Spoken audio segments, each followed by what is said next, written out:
Because the experience was like very any short discussion చేసేటప్పుడు will refer the films ఈ light. So ఆ reference దాంట్లో ఏదో ఒక చిన్న ఒక స్వాట్ రెఫరెన్స్ ఉంటుంది, ఆ సినిమాలు చూడండి అంటారు.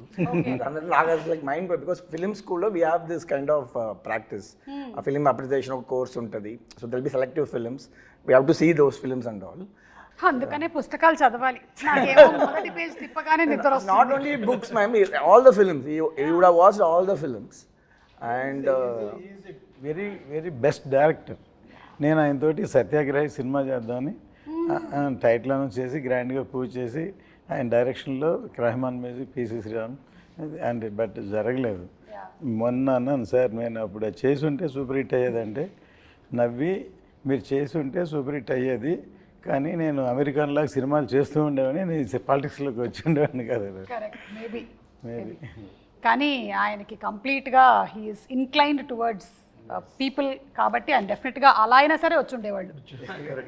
టాకింగ్ అబౌట్ కీరవాణి గారు, and already Keeravani garu period films చేస్తున్నారు. He's experienced with this. So how was that experience handy here? నేను ఇందుకు చాలా మ్యూజిక్ డైరెక్టర్తో పనిచేస్తున్నాను మేడం. అండ్ కీరవాణి గారు కొంచెం డిఫరెంట్ అంటే I don't feel like I'm working with senior technician first of all. And very sharp madam, అన్ని టెంపోలోనే మాట్లాడతారు. And చెప్పేవి ఇది ఈ సినిమాకి చాలా 2 సాంగ్లు అనుకుంటాను ఓవర్ నైట్ చేశాను. ఒక సేమ్ టైం ట్యూన్ అనుకుని అదే టైంలో లిరిక్స్ రాసి ఓవర్ నైట్లోనే మొత్తం బీజిఎమ్స్ అయిపోయి next day morning song ready, shooting ready. So అలాగ 2 సాంగ్స్ ఓవర్ నైట్ రికార్డ్ చేసాము. ఎస్పెషలీ ఒక ఛాలెంజింగ్ ఉంటుందని అసురన్న సాంగ్ ఒకటి నేను లిరిక్స్ పర్సనల్గా రాసి పెట్టుకున్నాను. ఎప్పుడు కీరవాణి సార్ మీట్ అయ్యే 1 year బ్యాకే ఒక రఫ్గా ఒక లిరిక్స్ రాసి సెట్లో నా టేబుల్లో పడి ఉంది.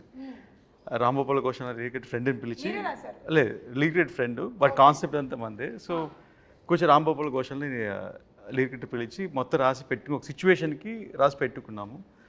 అండ్ అది అలా వదిలేసాను. ఇంకా 1 year తర్వాత ఇప్పుడు సినిమా స్టార్ట్ అయినా